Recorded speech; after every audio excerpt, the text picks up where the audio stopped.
बाहर हो रही मूसलाधार बारिश खिड़की से साफ साफ नजर आ रही थी कि तभी अभय ने सिगरेट जलाते हुए सामने बैठे अपने दोस्त विक्रम से कहा, यार विक्रम, एक काम करना, एक एक कप कॉफी का ऑर्डर कर दे, क्योंकि अब ये बारिश तो रुकने का नाम ही नहीं ले रही है।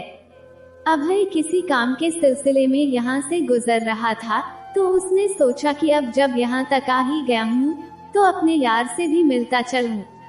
और इस वक्त अभय अपने दोस्त विक्रम के साथ उसकी ऑफिस में बैठा बारिश बंद होने का इंतजार कर रहा था, लेकिन ये बारिश तो रुकने का नाम ही नहीं ले रही थी। सामने कुर्सी पर बैठे विक्रम ने कॉफी का ऑर्डर दिया कि तभी दरवाजे पर दस्तक हुई और विक्रम की सेक्रेटरी कैबिन में दाखिल हुई और कहने लगी, सर, आपने कुछ दिन पहले जो अखबार में एक ऐड छपवाई थी ना, उसे पढ़कर आज एक लड़की नौकरी के लिए अप्लाई करने आई है। वो लड़की अंदर आने के लिए बहुत जिद कर रही है, हालांकि मैंने उसे बता दिया है कि आपने वो ऐड कैंसिल कर दी थी। सेक्रेटरी की बात सुनते ही विक्रम के माथे पर बल पड़ गए और वो कहने लगा, ठीक है, भेज दो उसे अंदर। और फिर विक्रम अभय की ओर देखते हुए कहने लगा, यार अभय, मुझे तो एक बात समझ में ही नहीं आती कि पता नहीं ये लड़कियां नौकरी अप्लाई करने से पहले ऐड रिलीज होने की डेट क्यों नहीं चेक करती। विक्रम की बात सुनकर सेक्रेटरी कैबिन से बाहर निकल गई और अभय सिगरेट पर सिगरेट पिए जा रहा था कि तभी अचानक ही उस कैबिन में एक बहुत ही खूबसूरत और प्यारी सी आवाज गूंज उठी। वो आवाज इतनी प्यारी थी कि जिसे सुनते ही अभय ने चौंककर अपनी नजरें ऊपर उठाईं और फिर तो वो जैसे अपनी नजरें हटाना ही भूल गया था। वो शायद 21-22 साल की लड़की थी जिसने काले रंग का फुल स्लीव्स ड्रेस पहन रखा था और शॉल की तरह अपने दुपट्टे को अपने चारों ओर लपेट रखा था। उस लड़की की आंखें और उसकी खूबसूरती इतनी कातिलाना थी कि अभय जैसा चालाक शिकारी भी अपनी पलकें झपकाना भूल गया था, जिसने दुनिया के सारे रंग रूप और खूबसूरती का स्वाद चख रखा था। उस लड़की ने आते ही अपनी प्यारी सी आवाज में विक्रम को गुड आफ्टरनून विश किया और फिर कहने लगी, सर, ये मेरे डॉक्यूमेंट की फाइल है, आपने कुछ दिन पहले नौकरी का जो एड लगाया था ना, मैं उसी के लिए अप्लाई करने आई हूँ। लेकिन पिछले 2 दिनों से लगातार हो रही बारिश की वजह से मैं लेट हो गई हूँ। ये कहते हुए उस लड़की की आवाज में थोड़ी सी शर्मिंदगी भी शामिल हुई थी। विक्रम ने फाइल उठाकर ऊपर से एक नजर उस फाइल को देखा और फिर से उस फाइल को टेबल पर पटक दिया और कहने लगा, माफ कीजिए मैडम, मेरी सेक्रेटरी ने आपको पहले ही बता दिया है कि हमने वो ऐड कैंसिल कर दी थी, इसलिए फिलहाल तो मेरे पास आपके लिए कोई नौकरी नहीं है। अभय ने नजर उठाकर उस लड़की की तरफ देखा जिसके चेहरे पर उदासी छाई हुई थी। नौकरी ना मिलने की वजह से उस लड़की की आंखें नम हो गई थीं और उसे देखकर ऐसा लग रहा था शायद वो बहुत जरूरतमंद लड़की थी।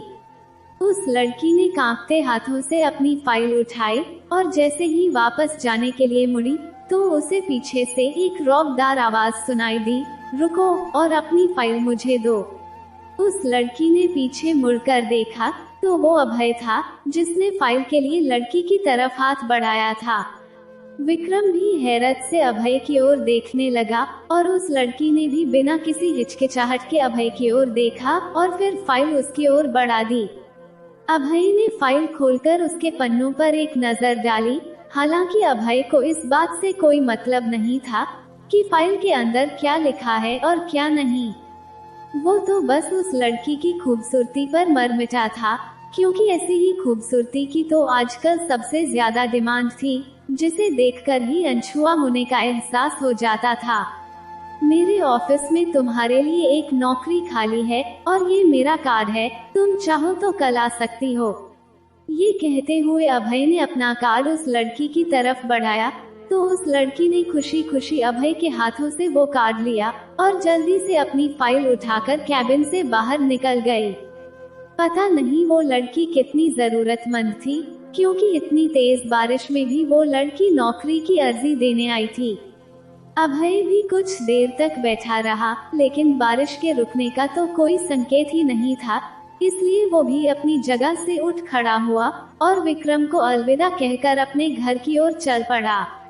अगले दिन अभय अपने ऑफिस के कामों में बिजी था और वो लड़की तो उसके दिमाग से बिल्कुल ही निकल गई थी। और फिर जब अभय की सेक्रेटरी ने आकर उसे बताया कि बाहर एक लड़की आई है, तो अभय हैरान रह गया, लेकिन फिर उसने अपनी सेक्रेटरी से कहा ठीक है, उसे अंदर भेज दो।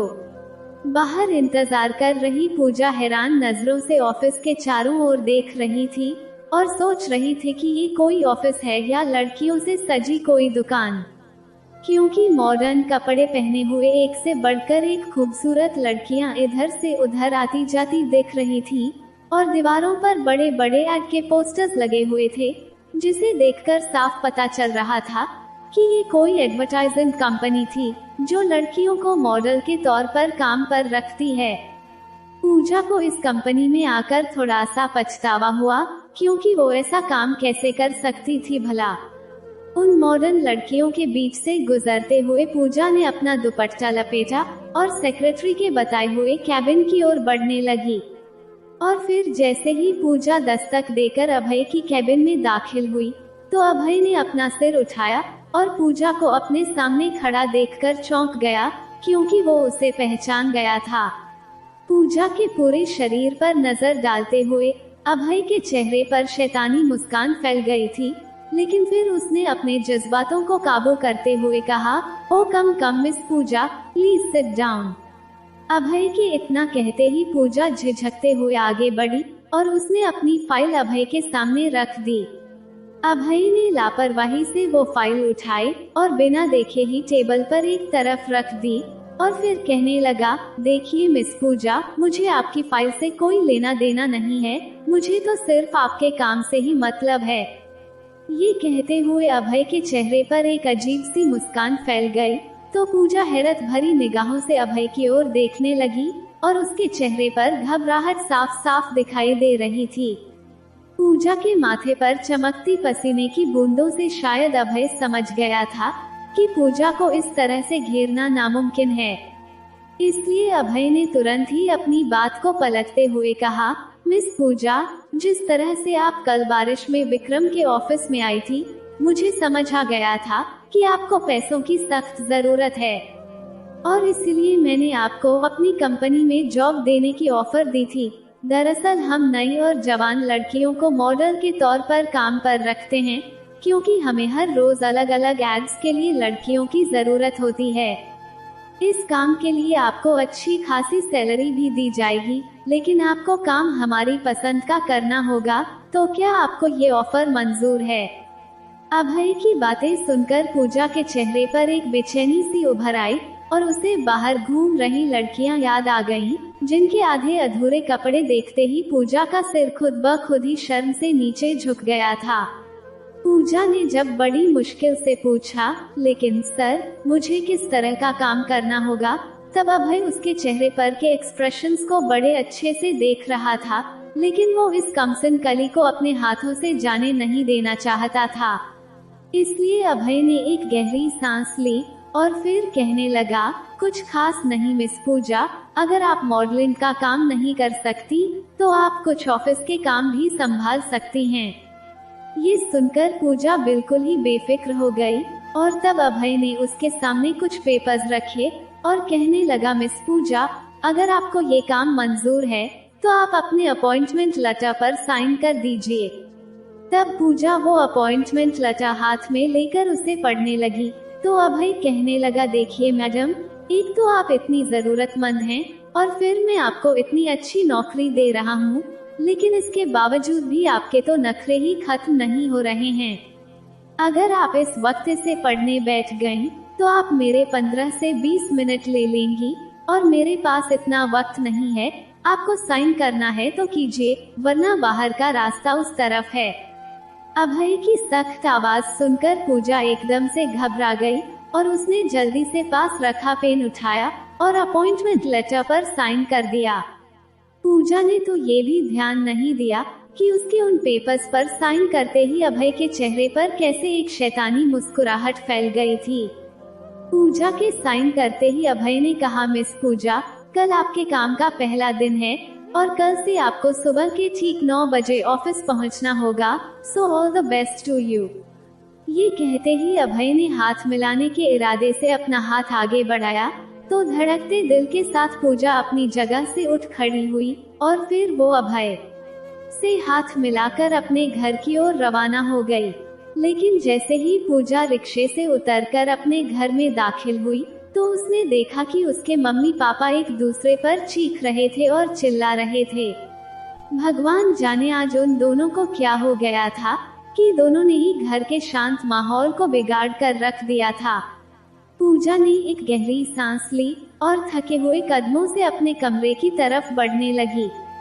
तभी पीछे से आवाज सुनाई दी, अरे पूजा आ गई तुम, मिल गई क्या तुम्हें नौकरी? मकान मालिक चिल्ला रहा है कि उसे किराया चाहिए, घर में राशन के लिए पैसे नहीं है और तेरे भाई की कॉलेज की फीस जमा करनी है और एक तू है कि जल्द ही नौकरी मिल जाएगी। ये कहकर रोज घूमने निकल जाती है।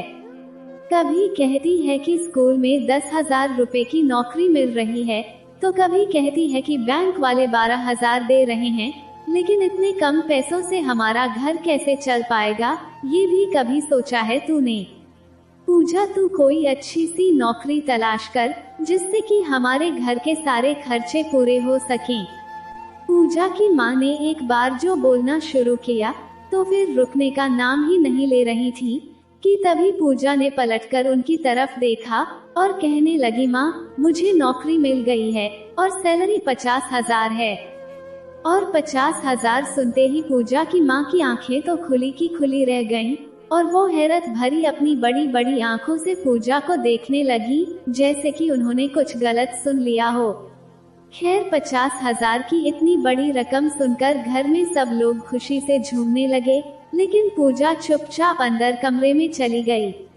कमरे में जाते ही पूजा ने परेशानी से अपना सिर हिलाया और सोचने लगी कि जिसे काम करना चाहिए उसे तो कोई कुछ कहता ही नहीं है। या तो वो सारा दिन कबूतरों से खेलता रहता है या फिर कॉलेज की पढ़ाई के नाम पर बिना वजह माँ से पैसे ऐंठता रहता है। ये सब सोचते हुए पूजा गुस्से से अपने भाई की ओर देख रही थी और फिर उसने अलमारी से अपने कपड़े निकाले और अगले दिन के लिए तैयार होने के लिए उन्हें प्रेस करने लगी। आज पूजा का ऑफिस में पहला दिन था और वो बहुत ही ज्यादा नर्वस हो रही थी। लेकिन जब पूजा ऑफिस में पहुंची तो अभय ने उसे सीधे अपने कैबिन में बुलाया और अपनी आलीशान रिवॉल्विंग कुर्सी पर बैठा मानो वो पूजा का ही इंतजार कर रहा था।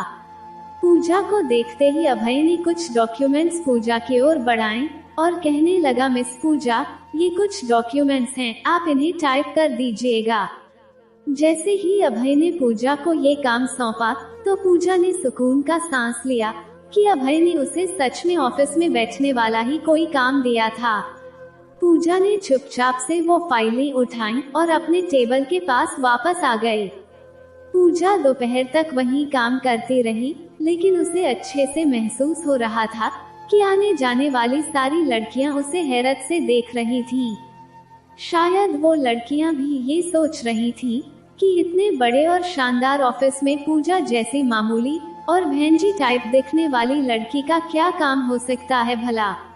लेकिन ये बात कोई भी नहीं जानता था कि अभय ने तो पूजा की खूबसूरती पर मरमिटते हुए पूजा को ये जॉब दिया था। लंच का वक्त हो चुका था, लेकिन अभी भी पूजा का कुछ काम बाकी था और वो लगातार अपने कंप्यूटर पर ही झुकी हुई थी। लेकिन जब उसने अपनी टेबल के पास किसी की आहट सुनी तो वो एकदम से चौंक गई और उसी वक्त उसके कानों में एक आवाज गूंजी, मिस पूजा आप अभी भी यहीं हैं क्या? आप लंच के लिए क्यों नहीं गए? तब पूजा ने हैरत से अपना सिर उठाया तो देखा कि अभय वहीं खड़ा गहरी निगाहों से उसे ही घूर रहा था। पूजा ने पूरे कॉन्फिडेंस के साथ अभय को जवाब दिया, बस सर अब थोड़ा सा काम ही बाकी है, पहले मैं अपना काम खत्म कर लेती हूँ और फिर उसके बाद चली जाऊंगी। ये सुनते ही अभय ने जाने के लिए कुछ कदम आगे बढ़ाए, लेकिन फिर वो अचानक ही पूजा की ओर पलटा और कहने लगा, मिस पूजा कल कुछ इंटरनेशनल ब्रांड्स के मालिक हमसे मिलने आ रहे हैं क्योंकि हम उनके लिए एडवर्टाइजमेंट डिजाइन करते हैं। और हमारे साथ लंच पर कल आप भी जाने वाली हैं, तो अच्छे से तैयार होकर आ जाना, और हाँ, अपना लुक थोड़ा सा सुधार कर आना प्लीज। ये कहते हुए अभय की आवाज में थोड़ी सी सख्ती उभर आई, तो पूजा ने हैरत से सिर उठाकर पहले अभय की तरफ देखा और फिर एक नजर अपने लुक पर डाली। लेकिन पूजा को अपने लुक में कोई भी बुराई नजर नहीं आई, तो उसने हैरत से अभय से पूछा, क्या बुराई है मेरे लुक में सर, और मैं अपने लुक को कैसे सुधार सकती हूँ?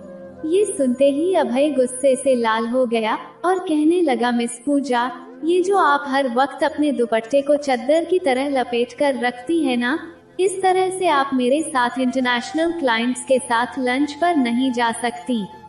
अगर आपको इस कंपनी में काम करना है तो आपको अपना लुक बदलना ही पड़ेगा, और प्लीज कल कोई अच्छा सा ड्रेस पहनकर आइएगा, ऐसा ड्रेस जिसे पहनकर आप गांव की जाहिल गंवार ना लगें। सख्त लहजे में ये बात कहते हुए अभय वहां से चला गया, और उसकी बातें सुनकर पूजा को तो एक झटका सा लगा था, क्योंकि अभय साफ साफ शब्दों में पूजा की बेइज्जती करके वहां से निकल गया था। लेकिन पूजा भी क्या कर सकती थी, वो बेचारी तो हालात के आगे मजबूर थी, क्योंकि आए दिन घर में दंगे होते रहते थे और रुपयों पैसों की भी भारी कमी थी। नौकरी करना तो पूजा की मजबूरी थी, इसलिए अपनी आंखों के गीले कोरों को साफ करते हुए उसने एक गहरी सांस ली और फिर से अपने काम पर लग गई। अगले दिन ऑफिस जाते समय पूजा ने अलमारी खोली और सोचती रही कि आज वो क्या पहनकर ऑफिस जाए, लेकिन कुछ देर सोचने के बाद पूजा ने आखिरकार अलमारी बंद कर दी। और फिर पूजा ने अपनी माँ को आवाज लगाई और कहने लगी, माँ, वो नेट की साड़ी कहाँ रखी है जो मैंने कॉलेज के फेयरवेल फंक्शन में पहनी थी। तभी किचन में दाल बना रही पूजा की माँ ने बिना पलटे ही जवाब दिया और कहने लगी, अरे वो साड़ी तो अंदर संदूक में पड़ी है, जा और जाकर निकाल ले। माँ का जवाब सुनते ही पूजा, जो किचन की तरफ ही आ रही थी, चुपचाप वहीं से पलट गई और उसने संदूक खोलकर वो नेट की साड़ी निकाली और उसे पहनकर अच्छे से तैयार हो गई। और फिर जब पूजा ने ऑफिस में कदम रखा तो अभय की आंखों में पूजा के लिए बेताबी साफ साफ झलक रही थी, जबकि पूजा खुद बहुत घबराई हुई थी। कुछ देर बाद अभय के ऑफिस में कुछ लोग दाखिल हुए, जिनकी पर्सनालिटी को देखकर साफ पता चल रहा था कि अभय की तरह ही उनके पास भी पावर और रुतबे की कोई कमी नहीं थी। पूजा उन लोगों को अंदर जाते हुए देख रही थी कि तभी पूजा के पास रखी इंटरकॉम की बेल बजी और अभय ने उसे अपने कैबिन में आने के लिए कहा। पूजा जब फाइलें हाथ में लेकर झिझकते हुए अभय के कैबिन में दाखिल हुई तो अंदर मौजूद सारे शख्स एकदम से पलटकर पूजा की तरफ देखने लगे, और उसी वक्त अचानक ही एक शख्स के मुंह से ओ वाओ ब्यूटीफुल ये शब्द निकले, और ये कहते हुए वो शख्स पूजा को सिर से लेकर पैर तक बड़े गौर से देख रहा था। उस आदमी की बुरी नजर को खुद पर महसूस करके पूजा भी कुछ सिमट सी गई, लेकिन फिर उसने आगे बढ़कर फाइलें अभय के सामने रख दी। लेकिन उन फाइलों को देखने के बजाय अभय तुरंत ही अपनी जगह से उठ खड़ा हुआ और कहने लगा, चलो गाइस, आई थिंक अब हमें लंच पर जाना चाहिए, वरना बहुत देर हो जाएगी। और फिर जैसे ही वो लोग एक शानदार से रेस्टोरेंट में पहुंचे तो लंच करते वक्त पूजा के हिस्से में जो सीट आई थी वो सीट अभय और उस शख्स के बीच की थी जिसने पूजा को ओ वाओ ब्यूटीफुल कहा था। पूजा ने देखा कि वो शख्स लगातार पूजा की तरफ झुक रहा था और वो बार बार पूजा की तारीफ भी कर रहा था। सिर्फ इतना ही नहीं, एक बार तो उस शख्स ने पूजा की साड़ी का पल्लू उठाकर उसकी साड़ी की तारीफ भी कर दी, जिससे पूजा को बहुत ही अजीब सा महसूस होने लगा था। पूजा के चेहरे और शरीर को घूरती हुई उन सारे मर्दों की नजरें पूजा को बहुत ही ज्यादा बेचैन कर रही थी। और फिर जैसे ही लंच खत्म हुआ तो सारे क्लाइंट्स रेस्टोरेंट से ही वापस चले गए, लेकिन अभय पूजा को अपनी गाड़ी में बैठाकर ऑफिस ले आया। और फिर ऑफिस पहुंचते ही अभय ने सीरियस अंदाज में पूजा से कहा, कॉन्ग्रेचुलेशंस मिस पूजा, क्लाइंट्स को आप पसंद आ गई हैं और वो चाहते हैं कि आप उनकी एड के लिए एक मॉडल के रूप में काम करें। अभय की बात सुनकर पूजा दंग रह गई और वो कहने लगी, लेकिन सर, मैंने तो आपसे पहले ही कहा था कि मैं ये मॉडलिंग वगैरह नहीं कर सकती, क्योंकि मुझे ये काम पसंद ही। अभी तो पूजा ने अपनी बात पूरी भी नहीं की थी कि उससे पहले ही अभय गुस्से से उठ खड़ा हुआ और कहने लगा, क्या प्रॉब्लम क्या है तुम्हारी? एक तरफ तो तुम्हें पैसों की जरूरत भी है और दूसरी तरफ तुम्हें अपनी ये नखरेबाजियां भी नहीं छोड़नी है। हर वक्त तो तुम चद्दर से भी बड़ा दुपट्टा लपेटकर घूमती रहती हो, और आज जब तुम इतनी अच्छी साड़ी पहन कर आई हो तो तुम्हारा फिगर साफ साफ दिखाई दे रहा है कि तुम कितनी खूबसूरत हो। भगवान ने तुम्हें खूबसूरत इसलिए नहीं बनाया कि तुम अपने आप को इन दुपट्टों में लपेटकर अपनी खूबसूरती को कैद कर दो। अरे पूजा, इस खूबसूरती का फायदा उठाना सीखो, फिर देखना दुनिया तुम्हारे कदमों में होगी और फिर तो तुम और तुम्हारा परिवार जिंदगी भर ऐश करोगे। और हाँ, मेरी एक बात जरा ध्यान से सुन लो कि मेरी कंपनी में फैसला लेने का हक सिर्फ मुझे ही है और मुझे ना सुनने की बिल्कुल भी आदत नहीं है। और मेरे पास नौकरी करने का मतलब है कि मैं तुम्हें पूरी तरह से कैश करवा सकता हूँ। अभय की बातें सुनकर पूजा को एक झटका सा लगा और वो कहने लगी, सॉरी सर, लेकिन मैं यहाँ अपनी खूबसूरती को बेचने नहीं आई हूँ, बल्कि मैं तो अपने काम करने के पैसे लेती हूँ और काम तो मैं कर ही रही हूँ। पूजा की बात सुनकर अभय अचानक ही पलटा और कदम कदम चलते हुए पूजा के बिल्कुल करीब आ गया। अभय की इस हरकत से घबराकर पूजा 2 कदम पीछे हटी, लेकिन उसके पीछे तो दीवार थी, इसलिए डर के मारे उसने अपनी आंखें बंद कर ली और दीवार से टिक गई। अभय ने आगे बढ़कर दीवार पर हाथ रखा और वो पूजा के बेहद ही करीब आ गया, इतना करीब कि पूजा उसकी गर्म सांसों को अपने चेहरे पर महसूस कर सकती थी और उसके हाथ थर थर कांपने लगे थे। उसी वक्त अभय ने एक दमदार आवाज में कहा, कौन सा काम पूजा, और कैसा काम? अगर मैं तुमसे वो काम करवाऊं ही ना जो तुम करना चाहती हो, तो फिर तुम क्या करोगी? तुम्हें पैसों की जरूरत भी है और फिर तुम तो एग्रीमेंट भी साइन कर चुकी हो कि मैं जो भी चाहूँ तुमसे करवा सकता हूँ, और ऐसे में मैं तुम्हें जो भी हुक्म दूंगा वो तुम्हें पूरा करना ही पड़ेगा। ये सुनते ही पूजा को फिर से एक जोरदार झटका लगा और वो कहने लगी, कैसा एग्रीमेंट सर? मैंने ऐसा कोई एग्रीमेंट साइन नहीं किया है। पूजा की ये बात सुनते ही अभय के चेहरे पर एक शैतानी मुस्कान फैल गई और वो कहने लगा, इधर आओ पूजा, मैं तुम्हें वो एग्रीमेंट दिखाता हूँ जिस पर तुम्हारी अपनी साइन मौजूद है और तुमने खुद ही अपनी खुशी से वो एग्रीमेंट साइन किया था। इतना कहकर अभय पलटकर टेबल की आगे की तरफ आ गया और उसने टेबल के ड्रॉवर से एक फाइल निकालकर पूजा के हाथों में थमा दी। और फिर पूजा ने वो फाइल खोलकर देखी तो अंदर वही पेपर थे जिन पर पूजा ने पहले दिन साइन किए थे। ध्यान से पढ़ो इन्हें पूजा, कि इन पेपर्स में क्या लिखा है। ये कहते हुए अभय टांग पर टांग रखकर अपनी कुर्सी पर बैठ गया और बड़े रुबाब के साथ पूजा की ओर देखने लगा, जो फाइल से कागज उठाकर पढ़ रही थी। और उन कागजों को पढ़ते वक्त पूजा के हाथ थर थर कांप रहे थे, क्योंकि उन पेपर्स में साफ साफ लिखा हुआ था कि इस ऑफिस में काम करते वक्त पूजा को अभय की हर बात माननी होगी, और अगर पूजा ने अभय के खिलाफ कोई भी ऐसा काम किया या फिर नौकरी छोड़ने की कोशिश की तो अभय उसके खिलाफ केस कर सकता है, जिसमें उसे या तो लंबे समय के लिए जेल जाना पड़ेगा या फिर भारी जुर्माना भरना पड़ेगा। जुर्माने की रकम 10 लाख से 50 लाख के बीच की हो सकती है और साथ ही उसके सारे डॉक्यूमेंट्स भी अभय और उसकी कंपनी जब्त कर लेगी।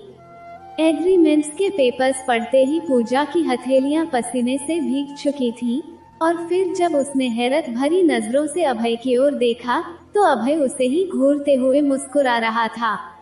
तो देख लिया ना मिस पूजा कि तुम कितनी मजबूर हो। अब जैसा मैं कहूँगा तुम बिल्कुल वैसा ही करोगी, वरना फिर तैयार हो जाना 50 लाख का जुर्माना भरने के लिए। ये सुनकर पूजा की आंखों में आंसू बहने लगे, लेकिन अभय पर उसके आंसुओं का कोई असर नहीं हुआ। अभय ने पास रखा हुआ फोन उठाया और किसी से बात करने लगा और कहने लगा, जी हाँ, चेंजिंग रूम रेडी करवा लो, मिस पूजा को मॉडलिंग के लिए तैयार करना है। नए कैंपेन के लिए जितने भी कपड़े आए हैं उनमें से कुछ ड्रेसेस पूजा को पहनाकर आज इनसे पूरा शूट करवा लो।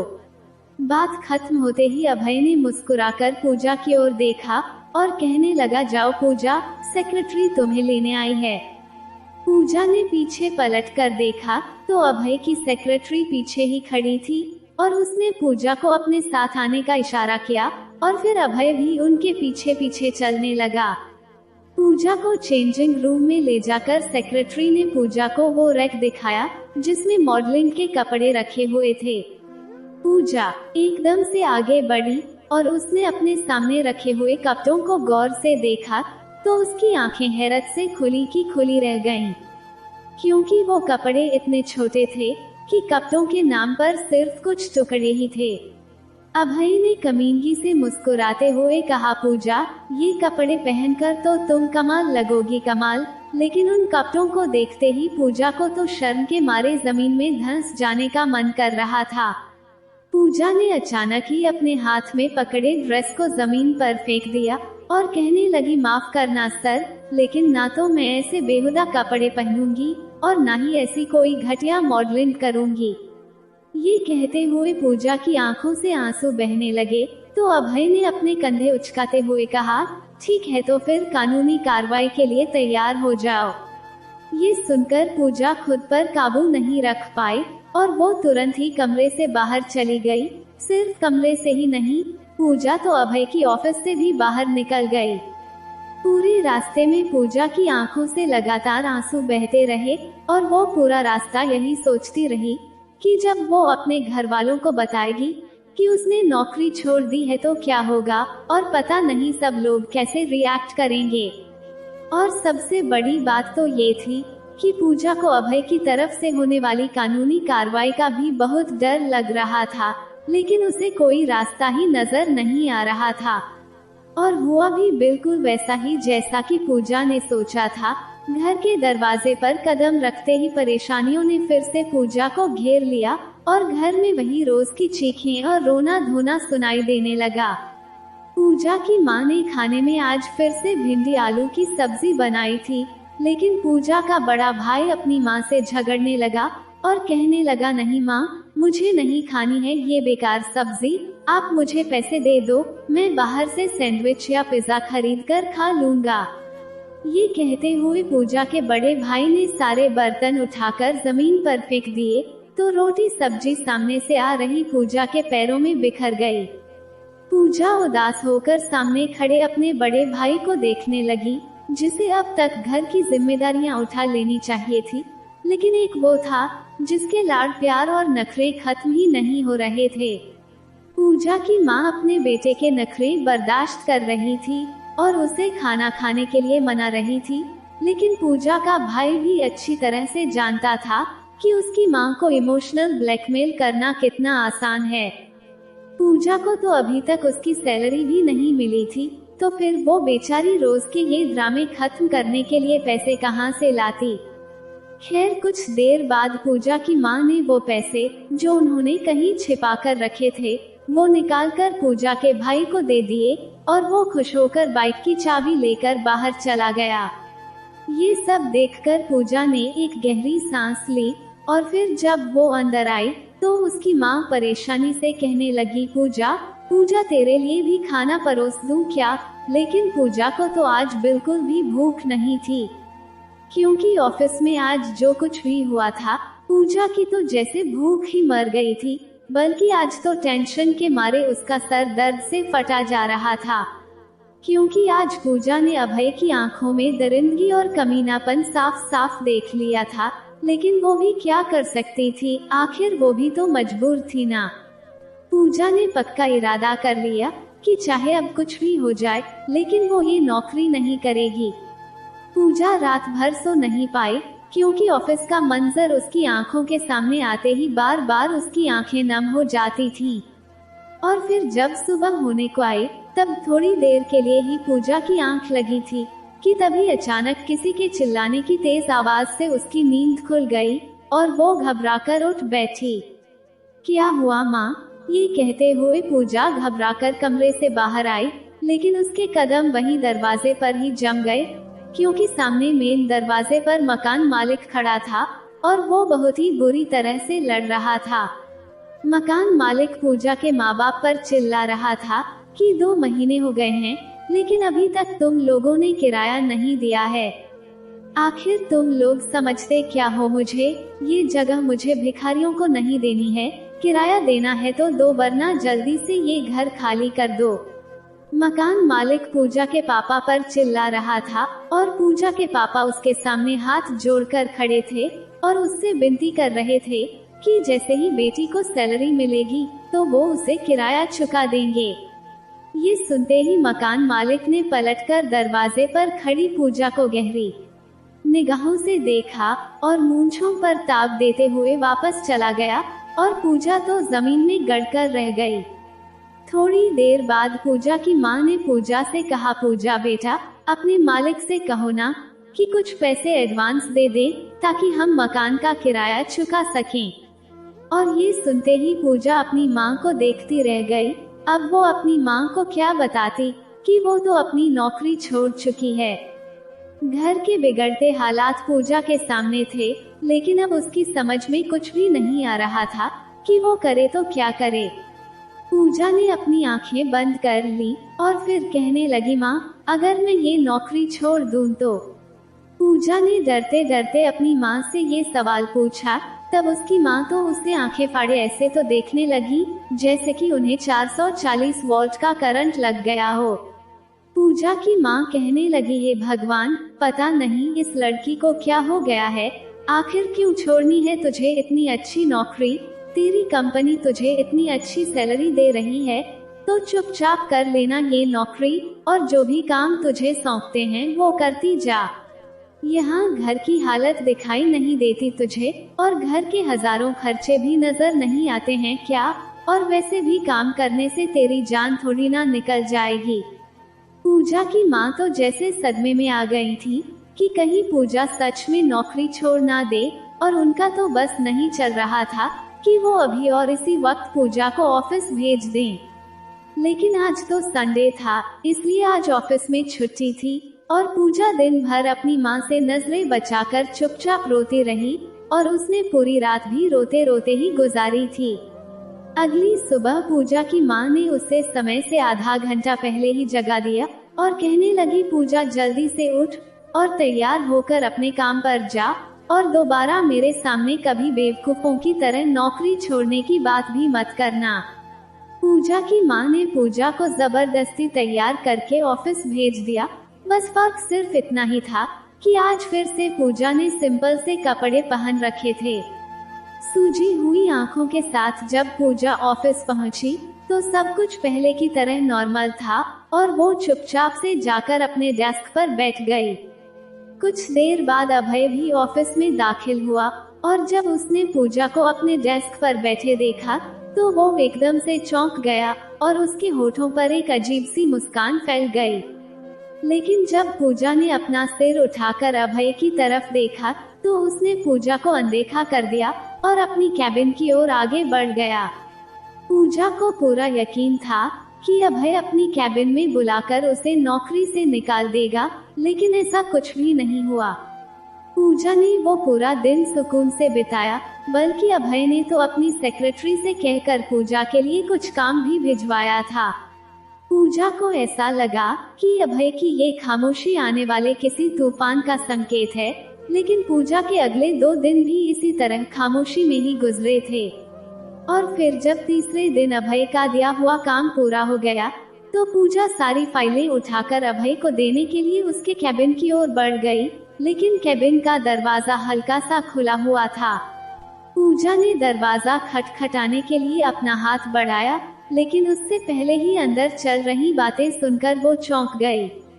शायद अभय अंदर फोन पर किसी से बात कर रहा था, लेकिन वो जिस तरह की बातें कर रहा था वो बातें बहुत ही अजीब थी, क्योंकि अभय किसी से कह रहा था कि इतने कम पैसे में तो सौदा बिल्कुल भी नहीं होगा, इतनी खूबसूरत खूबसूरत लड़कियां हैं और सारी की सारी कम उम्र हैं। मुझे पता है कि विदेशों में ऐसी लड़कियों की कितनी मांग है।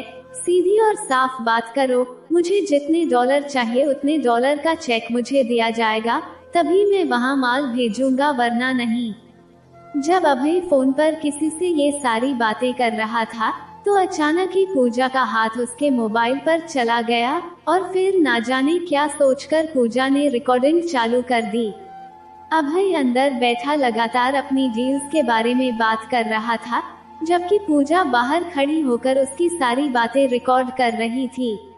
और फिर जब अभय ने फोन काट दिया, तो पूजा ने भी कांपते हाथों से रिकॉर्डिंग बंद कर दी और मोबाइल फिर से अपने हाथ में थाम लिया।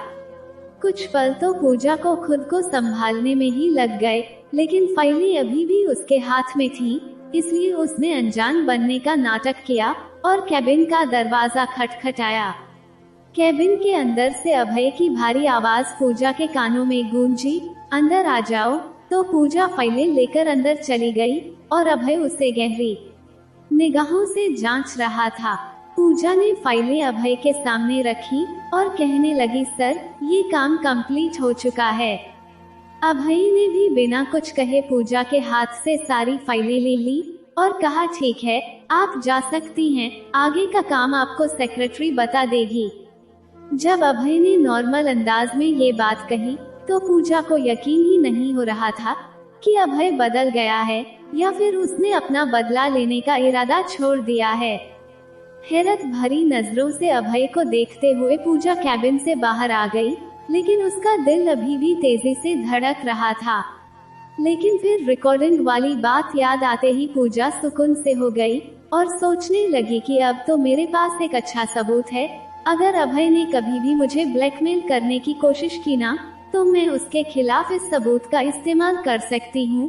कम से कम अब मुझे नौकरी छोड़ने के बाद जुर्माना तो नहीं भरना पड़ेगा। पूजा को अपने बचने की उम्मीद तो नजर आ गई, लेकिन उसे अभी भी यकीन नहीं हो रहा था कि उसने इतनी बहादुरी का काम अकेले कैसे कर लिया। खैर, जो भी हो, लेकिन अब पूजा का मन थोड़ा सा हल्का हो गया था। और फिर अगले 2 दिन भी ऐसे ही सुकून से बीत गए, लेकिन तीसरे दिन अभय ऑफिस नहीं आया था। पूजा डॉक्यूमेंट टाइप कर रही थी कि तभी अचानक सेक्रेटरी ने आकर उससे कहा, मिस पूजा, अभय सर आज ऑफिस नहीं आए हैं और ये कुछ जरूरी फाइलें हैं जो उन तक नहीं पहुंची हैं।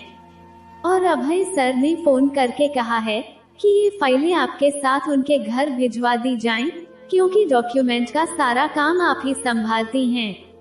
सेक्रेटरी ने किसी रोबोट की तरह सारी फाइलें पूजा के सामने रखी और फिर अपनी कैबिन की तरफ आगे बढ़ गई। पूजा ने हैरत से एक नजर सेक्रेटरी पर डाली और फिर घड़ी की ओर देखा तो 4 बज रहे थे। पूजा मन ही मन बड़बड़ाने लगी कि 1 घंटे बाद तो घर जाने का वक्त होने वाला है। अगर अभय सर को फाइलें मंगवानी ही थी तो सुबह ही मंगवा लेते। खैर, पूजा ने अपने ख्यालों से बाहर निकलने के लिए अपना माथा झटका और अपने सामने पड़ी फाइलें उठाईं, तो देखा कि उन फाइल्स के अंदर तो कुछ इंटरनेशनल क्लाइंट्स का डेटा था। पूजा ने एक गहरी सांस ली और फाइलें उठाकर ऑफिस से बाहर आ गई, क्योंकि अब वो अभय को मना भी तो नहीं कर सकती थी ना। इसलिए पूजा ने अपने दुपट्टे को ठीक से अपने चारों ओर लपेटा और इधर उधर देखने लगी। तभी अचानक ही एक शानदार काले रंग की गाड़ी उसके सामने आकर रुक गई और ड्राइवर ने पूजा से कहा, अंदर बैठ जाइए मैडम जी, ये गाड़ी अभय साहब ने ही आपको लेने के लिए भेजी है। पूजा हैरान होकर गाड़ी के अंदर बैठ गई और पूरे रास्ते उसका दिल तेजी से धड़कता रहा। कभी उसके खूबसूरत चेहरे पर चिंता की लकीरें उभर आती, तो कभी वो अपनी उंगलियां मरोड़ने लगती। और फिर जब गाड़ी अभय के घर के सामने रुकी, तो चारों तरफ शाम का अंधेरा छाने लगा था। पूजा ने हैरान होकर घर की तरफ देखा, तो पाया कि अभय का घर घर नहीं, बल्कि स्वर्ग का एक टुकड़ा लग रहा था। और इतना शानदार महल तो पूजा ने आज तक अपनी जिंदगी में कभी नहीं देखा था। यूनिफॉर्म पहने हुए चौकीदार दरवाजे के बाहर खड़े थे और पूजा को तो ऐसा महसूस हो रहा था जैसे कि वो किसी राजा महाराजाओं के महल में दाखिल हो रही हो। खैर, अभय चाहे कितना ही अमीर क्यों ना हो, लेकिन जिस रूप में अभय की पर्सनैलिटी पूजा के सामने आई थी, पूजा अभय से सिर्फ और सिर्फ नफरत ही कर सकती थी। बाहर खड़े एक चौकीदार ने पूजा से कहा, मैडम जी आप अंदर चली जाइए, अभय साहब अंदर है। तो पूजा झिझकते हुए उस महल के अंदर दाखिल हो गई। धीरे से कदम उठाती हुई पूजा अंदर आई तो उसे शानदार लिविंग रूम में बिठाकर नौकर पता नहीं कहां गायब हो गया। पूजा वहीं बैठकर बेचैनी में अपनी उंगलियां चटकाने लगी और सोचने लगी कि अभय जल्दी से आकर उससे ये फाइलें ले ले ताकि वो भी अपने घर जा सके। पूजा बस यही सोच रही थी कि तभी अचानक एक तरफ से एक लड़का आया और कहने लगा, मैडम जी आप सीढ़ियां चढ़कर ऊपर चली जाइए, सीढ़ियों के ठीक सामने वाले कमरे में अभय साहब आपका इंतजार कर रहे हैं। पूजा को अभय का संदेश देकर नौकर फिर से गायब हो गया और पूजा बेबस होकर इधर उधर देखने लगी, लेकिन अभय का हुक्म मानना उसकी मजबूरी थी। इसलिए पूजा चुपचाप से अपनी जगह से उठी और अपना दुपट्टा ठीक करके वो सीढ़ियां चढ़कर बताए हुए कमरे के ठीक सामने आकर खड़ी हो गई। कमरे का दरवाजा शायद बंद था और कमरे के अंदर सन्नाटा पसरा हुआ था, लेकिन फिर पूजा ने धड़कते दिल से दरवाजा खटखटाया तो हल्की सी आवाज के साथ दरवाजा खुल गया। शायद वो लॉक ही नहीं था। पूजा ने झिझकते हुए आवाज लगाई, अभय सर आप अंदर हैं क्या? लेकिन जब अंदर से कोई भी जवाब नहीं मिला तो पूजा को थोड़ा सा डर लगने लगा और फिर जोर जोर से धड़कते दिल के साथ जब पूजा कमरे का दरवाजा खोलकर अंदर दाखिल हुई तब उसने देखा कि वो तो एक बहुत ही आलीशान बेडरूम था, लेकिन उस कमरे में चारों तरफ अंधेरा फैला हुआ था। इसलिए पहले तो पूजा को कुछ भी नजर नहीं आया, लेकिन कुछ पल बाद जब उसकी आंखों को अंधेरे की आदत पड़ गई तो पूजा ने देखा कि वहां तो कोई भी नहीं था। बिना कुछ सोचे समझे पूजा और 2 कदम आगे बढ़ गई और फिर अपने आसपास का नजारा देखने लगी। लेकिन पूजा को हैरानी तो इस बात की हुई कि अगर अभय वहां उस कमरे में नहीं था तो फिर नौकर ने उसे यहाँ क्यों भेजा था। गहरी सांस लेते हुए पूजा वापस जाने के लिए पीछे मुड़ने जा रही थी कि तभी अचानक ही कमरे की मंद रोशनी में उसे एक परछाई दिखाई दी और उस परछाई ने पूजा को पीछे से दबोच लिया। पूजा के होठों से एक दबी हुई सी चीख निकल गई और अगले ही पल एक मजबूत और मर्दाना हाथ ने पूजा के मुंह पर अपनी पकड़ जमा ली। पूजा ने खुद को छुड़ाने की बहुत कोशिश की, लेकिन उस आदमी की पकड़ इतनी मजबूत थी कि पूजा बेबस होकर उसकी बाहों में झूल गई। पूजा लगातार खुद को छुड़ाने की कोशिश कर रही थी कि तभी अभय की आवाज उसके कानों में गूंजी, इतनी भी जल्दी क्या है मेरी जान, मुझे तुम्हारी खातिरदारी तो कर लेने दो। अभय की आवाज सुनते ही डर के मारे पूजा के दिल की धड़कनें रुक सी गईं और उसे अपने आसपास सब कुछ घूमता हुआ नजर आने लगा। कमरे का दरवाजा अब बंद हो चुका था और फिर जैसे ही अभय ने पूजा के करीब होने की कोशिश की तो पूजा कहने लगी, अभय सर प्लीज छोड़िए मुझे, और ये सब आप क्या कर रहे हैं? ये कहते ही पूजा ने अपनी पूरी ताकत लगाकर अभय को खुद से दूर धकेला तो पूजा की इस हरकत से अभय आग बबूला हो गया और उसने पूजा को बाजुओं से दबोचते हुए अपने बेहद करीब कर लिया। पूजा किसी नाजुक से पंछी की तरह अभय की मजबूत पकड़ में फड़फड़ाने लगी तो अभय ने पूजा को अपनी बाहों में उठाकर बिस्तर पर पटक दिया। अभय की आंखों में दिखाई दे रही दरिंदगी को महसूस करते हुए पूजा की आंखों में डर के साए लहराने लगे तो उसी वक्त अभय ने पूजा के बाजुओं को अपने हाथों में दबोच लिया और फिर धीरे धीरे करके उसके करीब होता चला गया। पूजा ने खुद को बचाने के लिए अभय के हाथ पर अपने दांत गड़ा दिए और अभय के हाथ से हल्का सा खून बहने लगा। पूजा की इस हरकत पर अभय को उस पर इतना गुस्सा आया कि उसने पूजा को अपनी डबल ताकत के साथ दबोच लिया और फिर कसकर पूजा के हाथों को अपने हाथों में जकड़ लिया। लेकिन फिर अभय पूजा से कहने लगा, अभी तक तो मैं तुम्हारे साथ इंसानों जैसा सलूक कर रहा था, लेकिन तुम्हारी इन हरकतों ने मुझे जानवर बनने पर मजबूर कर दिया है। ये कहते ही अभय पूरी तरह से पूजा पर झुक गया और उसके होठों को अपने होठों में कैद करके तेजी से उसके होठों का रस पीने लगा। पूजा का नर्म वजूद अभय की पकड़ से आजाद होने के लिए तड़पने लगा, लेकिन अभय तो जैसे अपने पूरे होश ही खो बैठा था। पूजा अभय से खुद को आजाद करवाने की अपनी पूरी कोशिश कर रही थी, लेकिन अभय जैसे मजबूत मर्द के आगे एक नाजुक सी कली के बराबर पूजा की एक नहीं चली। पूजा की कमीज के बटन खोलते हुए अभय के हाथ उसकी पीठ का सफर करने लगे और पूजा अपनी पूरी जान लगाने के बावजूद भी अभय के आगे बेबस होकर एक जिंदा लाश की तरह बिस्तर पर पड़ी रही। अगले ही पल अभय के होंठ पूजा की कमर का सफर करने लगे थे और फिर अचानक ही उसके होठों ने एक ऐसी हरकत कर दी कि पूजा की चीखें अभय के पूरे महल में गूंज उठी थीं। क्योंकि अभय का जुनून पूजा पर हावी हो चुका था और पूजा बेचारी तो बिल्कुल बेबस होकर रह गई थी। और आज तो अभय ने अपनी दरिंदगी की सारी हदें पार कर दी थी, क्योंकि वो तब तक पूजा के साथ अपनी मनमानी करता रहा जब तक कि मासूम पूजा बेहोश नहीं हो गई। डूबते सूरज के साथ साथ पूजा की किस्मत भी डूब चुकी थी, जबकि अभय पूरी रात पूजा के साथ अपनी रात रंगीन करता रहा। रात यूं ही भीगती रही और फिर जब सुबह का उजाला फैला तो पूजा के शरीर में एक तेज दर्द उठा और शायद दर्द के एहसास से ही पूजा की आंखें खुल गई थीं। और फिर जैसे ही रात के कुछ दृश्य पूजा की आंखों के सामने घूमने लगे तो वो जल्दी से उठकर बैठ गई और तभी उसकी नजर सामने सोफे पर बैठे अभय पर पड़ी, जो चेहरे पर बड़ी सी मुस्कान लिए उसे ही देख रहा था। पूजा तो जैसे एकदम से सुन हो गई थी और फिर जब उसने एक नजर अपने वजूद पर डाली तो उसका दिल चाहा कि अभी के अभी ये जमीन फट जाए और वो उसमें समा जाए। कल रात अभय ने किस तरह से पूजा की मजबूरी का फायदा उठाया था, वो पूरा मंजर एक बार फिर से पूजा की आंखों के सामने नाच उठा था। बेबसी और अपमान के एहसास से पूजा की आंखों में आंसू भर आए, क्योंकि अब वो पूरी तरह से बर्बाद हो चुकी थी। उसी वक्त अभय पूजा के ठीक सामने कोहनी के बल सोफे पर लेट गया और मुस्कुराते हुए कहने लगा, मिस पूजा, तुमने क्या सोचा था कि मेरे ही ऑफिस में और मेरे ही ऑफर को रिजेक्ट करने के बाद तुम सुकून की जिंदगी जी सकोगी?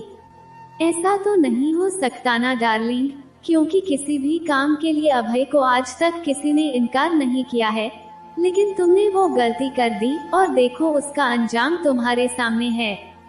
अभय की बात सुनकर पहले तो पूजा फूट फूट कर रोने लगी और फिर कहने लगी, कमीने, किसी गरीब की मजबूरी का फायदा उठाते हुए तुम्हें शर्म नहीं आती है क्या? लेकिन अगले ही पल पूजा ने अपने आंसू साफ किए और अभय को बद्दुआ देते हुए कहने लगी, मिस्टर अभय वर्मा, बहुत घमंड है ना तुम्हें अपने पैसे और पावर का, और तुम्हें लगता है कि तुम अपने पावर के दम पर कुछ भी कर सकते हो। लेकिन शायद तुम ये भूल रहे हो कि ऊपर बैठे भगवान से ज्यादा पावरफुल कोई भी नहीं है और वो सबको देख भी रहा है और सबका हिसाब भी बराबर करता है। तुमने जो जुर्म मुझ पर किया है ना, उसका हिसाब तो वो ऊपर वाला तुमसे लेगा और देख लेना, तब तुम्हारा सुख चैन और तुम्हारा ये पैसा और पावर सब कुछ तुमसे छीन जाएगा, जिसके दम पर आज तुम इतनी अकड़ दिखा रहे हो। आज से तुम्हारी उल्टी गिनती शुरू होती है मिस्टर अभय वर्मा, क्योंकि कल रात जिस दरिंदगी की हदें तुमने पार की है ना, तुम्हारे पापों का घड़ा अब भर चुका है और इस पाप के लिए तो भगवान तुम्हें कभी भी माफ नहीं करेगा। ये कहते हुए भी पूजा की आंखों से लगातार आंसू बह रहे थे और उन आंसुओं के साथ साथ टूटे फूटे शब्दों में वो अभय को उसकी आने वाली बर्बादी के लिए आगाह भी कर रही थी। लेकिन पूजा की बातें सुनकर अभय ने एक जोरदार कहकहा लगाया और कहने लगा, ओ डार्लिंग, प्लीज ये फिल्मी डायलॉग बोलकर मेरी रात का मजा खराब मत करो, क्योंकि कल की रात मेरे लिए सबसे खूबसूरत रात थी और तुम तो वाकई में कमाल हो, कमाल। अभय अभी भी पूजा का मजाक बनाते हुए ये सब कह रहा था और पूजा का दिल तो कर रहा था कि वो जाकर कसकर एक थप्पड़ उसके चेहरे पर जड़ दे। लेकिन पूजा ऐसा कुछ भी करती इससे पहले ही अभय उसके करीब आया और अपना मोबाइल निकालकर उसे कुछ दिखाने लगा और कहने लगा, पूजा माय डार्लिंग, ये वही रिकॉर्डिंग है ना जो तुमने मेरी कैबिन के बाहर खड़े होकर बनाई थी? और मोबाइल पर नजर पड़ते ही पूजा की आंखें फटी की फटी रह गईं, और वो सोचने लगी कि अभय को उस रिकॉर्डिंग का पता कैसे चल गया, क्योंकि उस वक्त तो उसके आसपास कोई भी नहीं था। तब अभय कहने लगा, पूजा माय डार्लिंग, कितनी बेवकूफ हो तुम, और तुम्हारे जैसी खूबसूरत लड़की इतनी बेवकूफ कैसे हो सकती है भला? ये रिकॉर्डिंग बनाते वक्त तुम्हें एक बार भी ये ख्याल नहीं आया कि मेरी ऑफिस में हर तरफ कैमरे लगे हुए हैं और मेरी कैबिन के बाहर भी एक कैमरा लगा हुआ है? जब तुम मेरी कैबिन के बाहर खड़े होकर ये रिकॉर्डिंग कर रही थी ना, तो अंदर बैठे बैठे मैं सब कुछ अपने लैपटॉप की स्क्रीन पर देख रहा था। लेकिन तुम जैसी लड़कियों को बेवकूफ बनाकर उन्हें बर्बाद करने का मजा ही कुछ अलग है। ये कहते हुए अभय मुस्कुराने लगा, और फिर उसने अपने और पूजा दोनों के मोबाइल से वो रिकॉर्डिंग डिलीट कर दी। उसके बाद अभय उठकर अपने कमरे से बाहर चला गया, और पूजा एक बार फिर से अपनी किस्मत पर फूट फूट कर रोने लगी। लेकिन अब पूजा के पास कुछ भी नहीं बचा था, वो बिल्कुल खाली हाथ थी, क्योंकि गरीबों के लिए तो उनकी इज्जत ही उनकी सबसे बड़ी दौलत होती है, और पूजा अपनी ये कीमती दौलत यानी कि अपनी इज्जत खो चुकी थी। पूजा ने अपने टूटे बिखरे वजूद को समेटा और उस आलीशान महल से बाहर निकल गई। उस दिन के बाद से पूजा ने अभय के ऑफिस जाना बंद कर दिया, और अभय भी जानता था कि पूजा अब उसकी ऑफिस में कभी नहीं आएगी। लेकिन पूजा पर अपनी ताकत दिखाने के बाद शायद अभय के दिल को बहुत ही ज्यादा सुकून मिला था, और उसके दिन भी काफी अच्छे से बीत रहे थे। लेकिन अभी तो उस किस्से को हफ्ता भर भी नहीं हुआ था कि तभी अचानक ही अभय को एक बड़ा सा झटका लगा, क्योंकि बाहर के देशों में उसकी सारी डील्स कैंसिल हो गई थी और उसे बहुत बड़ा नुकसान भी हुआ था। सिर्फ इतना ही नहीं, यहाँ नेशनल लेवल पर भी अभय की कंपनी के सामने एक बड़ी कंपनी कॉम्पिटिटर के तौर पर खड़ी हो गई थी, जिसके आते ही अभय का यहाँ का एडवर्टाइजिंग का बिजनेस भी ठप हो गया था, क्योंकि उस कॉम्पिटिटर कंपनी के पास अभय की कंपनी से भी ज्यादा अच्छे मॉडल थे, और उस कंपनी के डिजाइन्स भी काफी ज्यादा अच्छी और मॉडर्न थी। और अब अभय बहुत ज्यादा परेशान रहने लगा था। लेकिन एक बात और भी थी कि ना जाने क्यों, लेकिन अभय की तबीयत अब बहुत ज्यादा खराब रहने लगी थी। पहले जो अभय खुश होने के बहाने ढूंढता था, अब वो बिना वजह ही उदास रहने लगा था। लगातार दो रोती हुई आंखें जैसे अभय के दिमाग में छप गई थी, और उठते बैठते सोते जागते पूजा के शब्द उसके दिमाग में गूंजने लगते थे कि तुम्हारी उल्टी गिनती शुरू हो चुकी है मिस्टर अभय वर्मा। अब तुम्हारा सुख चैन सब कुछ बर्बाद हो जाएगा, और तुम्हारे पापों के लिए भगवान तुम्हें कभी माफ नहीं करेगा। पूजा के मुंह से निकले वो शब्द अभय को चैन से जीने नहीं देते थे, और वो अचानक ही हड़बड़ाकर उठ जाता था, और फिर वो पूजा के ख्यालों को अपने दिमाग से निकालने की जितनी भी कोशिश करता था, उतनी ही पूजा की बातें उसके दिमाग में गूंजने लगती थी। क्लब, बार, लड़कियों की महफिल, कहीं भी अभय का दिल ही नहीं लगता था, और उठते बैठते बस उसे अजीब सी बेचैनी महसूस होती थी।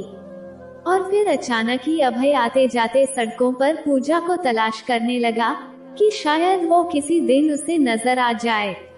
ऐसे ही करते करते 1 महीना गुजरा, 2 महीने गुजरे, तो अभय की हालत बद से बदतर होती चली गई, और अब तो उसे ऐसा लगता था जैसे कि वो पागल हो जाएगा।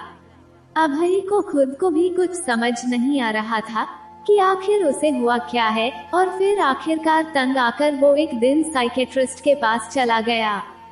हजारों रुपए का सेशन करवाया, और कई घंटों तक साइकेट्रिस्ट के पास बैठने के बाद भी अभय को अपनी समस्या का कोई समाधान नहीं मिल पाया। बस यूं ही सड़कों पर भटकते भटकते एक दिन अभय ने खुद से हार मान ली, और फिर उसकी अंतरात्मा ने अपनी गलती स्वीकार कर ली कि मैंने पूजा के साथ बहुत ही ज्यादा गलत किया है। पूजा एक जरूरतमंद और मजबूर लड़की थी, इसीलिए तो वो उस दिन इतनी भारी बारिश में भी विक्रम के पास नौकरी मांगने आई थी।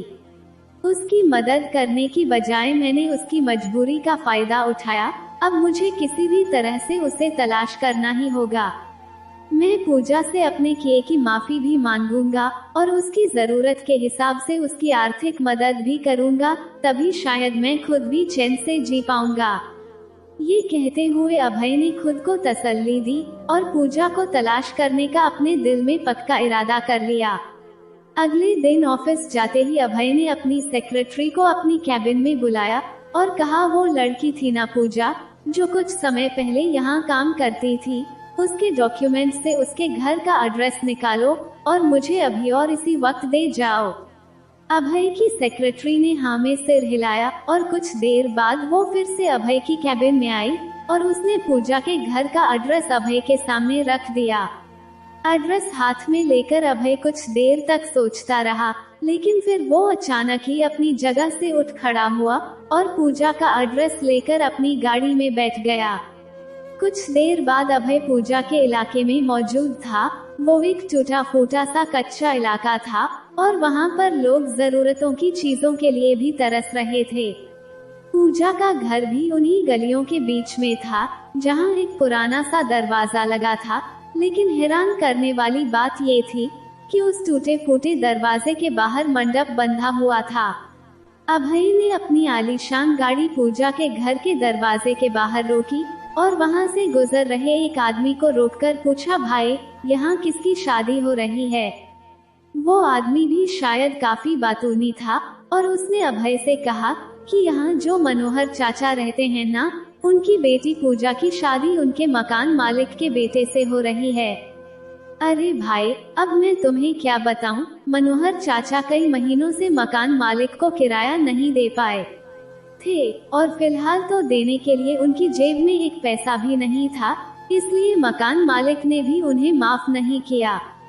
मकान मालिक का बेटा भी आवारा और नशेड़ी है, इसलिए कोई भी अपनी बेटी उसे देने को तैयार नहीं था और मकान मालिक ने मनोहर चाचा के परिवार की मजबूरी का फायदा उठाया और कहा कि अब जब आप किराया नहीं दे सकते तो मेरे बेटे के लिए अपनी बेटी का रिश्ता ही दे दो।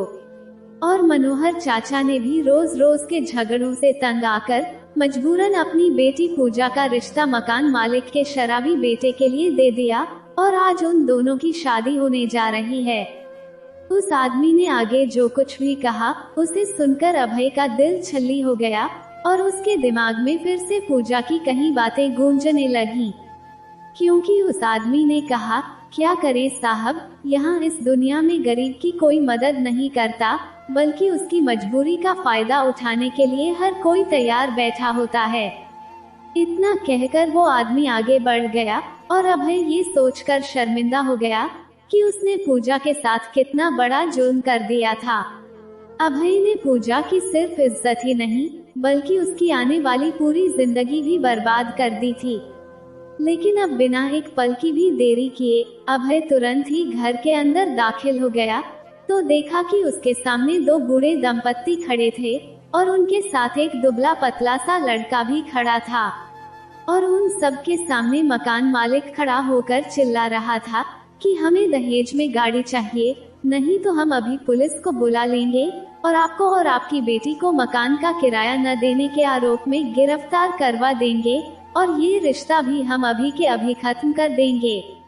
अभय को ये समझने में देर नहीं लगी कि सामने खड़े दो बूढ़े दंपत्ति पूजा के माँ बाप थे और उन्हें देखकर अब अभय को अपने किए पर पछतावा भी हो रहा था कि उसने उस गरीब लड़की पूजा के साथ कितना बड़ा अन्याय कर दिया था।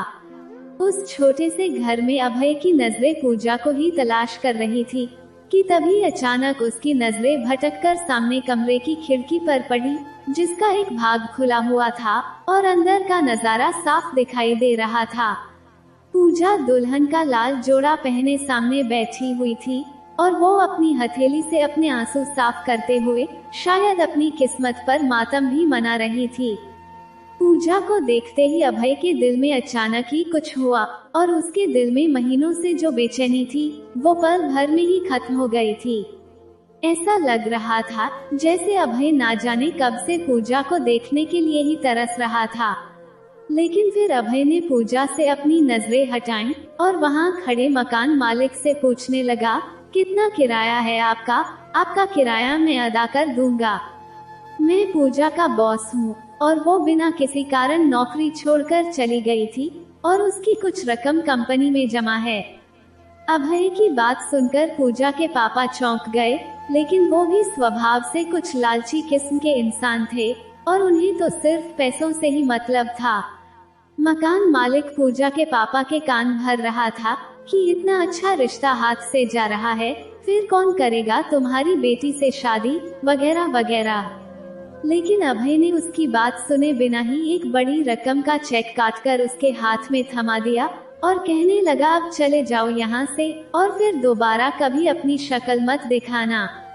मकान मालिक शोर मचाते हुए घर से चला गया और पूजा के पापा अपने माथे पर हाथ रखकर वहीं चारपाई पर बैठ गए और बड़बड़ाने लगे, अच्छी भली हो रही शादी टूट गई, अब कौन करेगा मेरी बेटी से शादी, क्योंकि मेरे पास तो दहेज देने के लिए पैसे ही नहीं हैं। तब अभय जाकर उनके सामने बैठ गया और कहने लगा, देखिए, अगर आप ठीक समझें तो मैं पूजा से शादी करने के लिए तैयार हूँ। मुझे आप लोगों से कुछ नहीं चाहिए, बस आप इसी मंडप में मेरी और पूजा की सादगी से शादी करवा दीजिए। पता नहीं अभय के मुंह से ये शब्द कैसे निकल गए और उसकी बात सुनकर पूजा के माँ बाप तो चौंक कर अभय को ही देख रहे थे कि तभी अचानक अभय के कानों में एक आवाज गूंजी, तुमने ऐसा सोच भी कैसे लिया। ये आवाज पूजा की थी, तो अभय ने तुरंत ही पलटकर देखा तो पूजा उसके पीछे ही खड़ी थी और रो रो कर उसकी आंखें लाल हो गई थीं। पूजा आज भी उतनी ही खूबसूरत लग रही थी, बल्कि शादी के लाल जोड़े ने तो उसकी खूबसूरती में 4 चांद लगा दिए थे और शादी के लाल जोड़े में तो वो ताज़ा खिला हुआ गुलाब का फूल लग रही थी। अभय ने तुरंत ही पूजा के सामने अपने हाथ जोड़ लिए और कहने लगा, मुझे माफ कर दो पूजा, तुम्हारी बद्दुआ ने मेरे दिल का सुकून चैन सब कुछ छीन लिया है और अब तो मैंने अपने सारे बुरे काम भी छोड़ दिए हैं। प्लीज पूजा, मुझे मेरी गलती को सुधारने का एक मौका दे दो और भगवान के लिए मेरा हाथ थाम लो, वरना मैं खुद को कभी भी माफ नहीं कर पाऊंगा और जीते जी पछतावे की आग में जलकर राख हो जाऊंगा। ये कहते हुए अभय की आंखों से आंसू बह रहे थे, लेकिन पूजा को अभी भी यकीन नहीं हो रहा था कि जो इंसान कल तक खुद को राजा महाराजाओं की तरह मानता था और जिसका एक हुक्म ना मानने पर उसने पूजा के साथ दरिंदगी की सारी हदें पार कर दी थी, वहीं अभय आज उसके सामने हाथ जोड़े सिर झुकाए माफी मांग रहा था। पूजा ने एक नजर अपने टूटे हुए घर पर डाली और फिर एक नजर उसने अपने माँ बाप की ओर देखा, जो शायद यही चाहते थे कि पूजा अभय का हाथ थाम ले। ये सब कुछ देखकर पूजा की आंखों से 2 आंसू टपके और जमीन में समा गए। अभय ने पूजा के साथ जो कुछ भी किया था, उस सच्चाई को छिपाकर पूजा किसी और से शादी करके उसे धोखा तो नहीं दे सकती थी, और फिर इस हकीकत के साथ कोई उसे अपनाता भी या नहीं, पूजा ये भी तो नहीं जानती थी।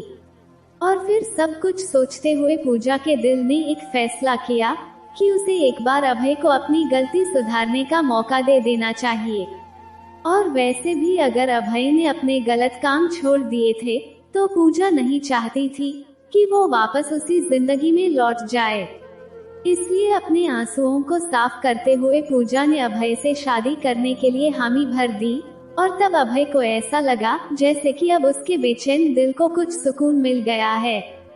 अभय ने भी जो कहा था वो सब कुछ सच कर दिखाया, और पूजा का साथ पाते ही उसने अपने सारे गलत काम छोड़ दिए थे। अभय ने अपनी एडवर्टाइजिंग कंपनी को गारमेंट फैक्ट्री में बदल दिया था और अब उसके पास पहले से भी कहीं ज्यादा पैसे आने लगे थे। अभय ने पूजा के परिवार को भी एक अच्छा सा घर खरीद कर दे दिया ताकि पूजा के बूढ़े माँ बाप को उनके बुढ़ापे में यहाँ से वहाँ भटकना ना पड़े। और अभय ने अपनी इस खुशकिस्मती का सारा क्रेडिट पूजा के नाम कर दिया, जिसने उसकी जिंदगी को बसंत की हवा की तरह खुशियों से भर दिया था।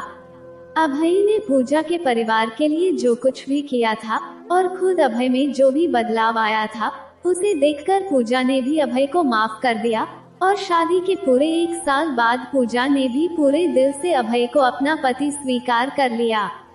लेकिन तब तक अभय ने पूजा को हाथ तक नहीं लगाया क्योंकि अब वो सच्चे दिल से पूजा को चाहने लगा था, और जहाँ प्यार होता है वहाँ जबरदस्ती की कोई जगह नहीं होती। काफी कठिनाइयों और परेशानियों के बाद पूजा और अभय की जिंदगी आखिरकार पटरी पर आ गई थी, और उन दोनों ने सच्चे मन से एक दूसरे को स्वीकार करके अपनी शादीशुदा जिंदगी की शुरुआत कर दी थी। जय श्री राम। दोस्तों, उम्मीद करती हूँ कि आपको हमारी कहानी पसंद आई होगी। अगर कहानी अच्छी लगी हो तो वीडियो को एक लाइक करके कमेंट में जय श्री राम या राधे राधे जरूर लिखें। और अगर आप चैनल पर नए हैं और अभी तक आपने चैनल को सब्सक्राइब नहीं किया है तो जल्दी से चैनल को सब्सक्राइब कर लीजिए और बेल नोटिफिकेशन को ऑन कर लें ताकि आपको हमारी कहानी का अपडेट सबसे पहले मिलता रहे। कहानी को अंत तक पढ़ने के लिए आपका बहुत बहुत धन्यवाद। राधे राधे।